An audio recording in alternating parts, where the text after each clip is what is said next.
জানাচ্ছি আজকে রাতের দ্বিতীয় ম্যাচে মাদ্রাসার প্রান্ত থেকে বল করতে আসছেন আরিফুল।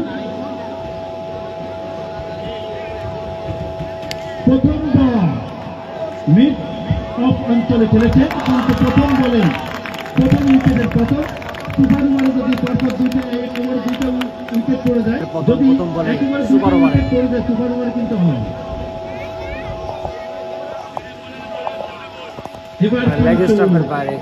অভিজ্ঞ আম্পায়ার জানিয়ে দিলেন এটা একটি নো বল, এই বলটি কিন্তু ফ্রি হিট।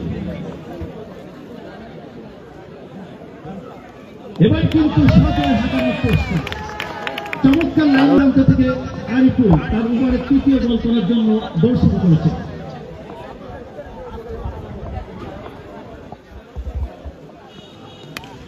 ক্যাচের মতো একটি রান পাবেন এক্ষেত্রে। একটি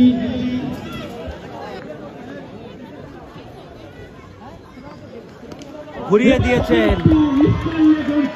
সরাসরি সীমানার বাইরে 6টি রানটি আসলো ব্যাটসম্যান সাজিবের ব্যাট থেকে বাউন্ডারি। এবার কিন্তু সম্পূর্ণ পরাস্ত রান আউট, 10 রানের টার্গেট, অর্থাৎ অল আউট। ব্যাটিং বিপর্যয়, বয়রা কিংসের উদ্বোধনী বোলার মাদ্রাসা প্রান্ত থেকে বল করবেন শোয়েব। স্ট্রাইক করেছেন ব্যাটসম্যান ফিরোজ বয়েজ ক্লাবের 32 নম্বর জার্সি পরিহিত প্লেয়ার অনিক। দেখা যাক তাদের লক্ষ্যমাত্রা কিন্তু 10। বল করতে আসবেন এই রাফিজ, প্রথম বল ডেলিভারি বল করলেন। এবার কিন্তু ব্যাটসম্যান পরাস্ত হয়েছিলেন, স্কোয়ার কাট খেলার চেষ্টা, কিন্তু ব্যাটে বলে সংযোগ না হয়।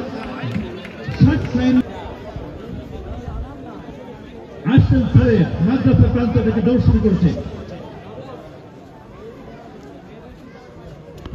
চালিয়েছিলেন, ব্যাটে বলে সেভাবে হয়নি। রান নিয়ে সঙ্গে করতে হবে। ওখান থেকে বড় বল করতে আসবেন শাহিদ, বল করলেন, ভালো ফিল্ডিং, এবার রান হতে পারত কিন্তু না। লেগ বাই আকারে অভিজ্ঞ আম্পায়ার নাম তো জানিয়ে দিলেন এটা একটি অতিরিক্ত আকারে লেগ বাই আকারে একটি রান। ডাবুর মাঠের খেলাটি সম্ভবত 20 তারিখে শুরু হতে পারে। দর্শক কে কোন জায়গাতে যুক্ত আছেন আপনি শেয়ার করে দিবেন। ঘুরিয়ে দিয়েছেন সুইপ শট, এবারে একটি রান পাবেন।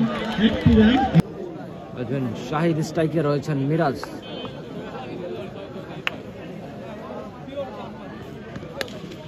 ব্যাটে বলে হয়নি, একটি রান। জয়ের জন্য এক বলে 5 রানের প্রয়োজন। কারণ আমরা ব্যস্ততার কারণে অনেক সময়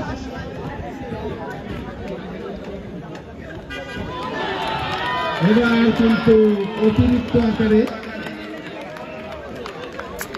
এক বলে 4 রান।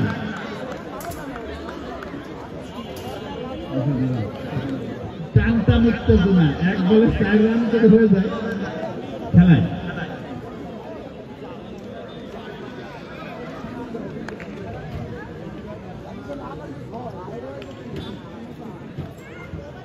এক বলে 4। এবার কিন্তু সজয় হাঁকিয়েছেন এবং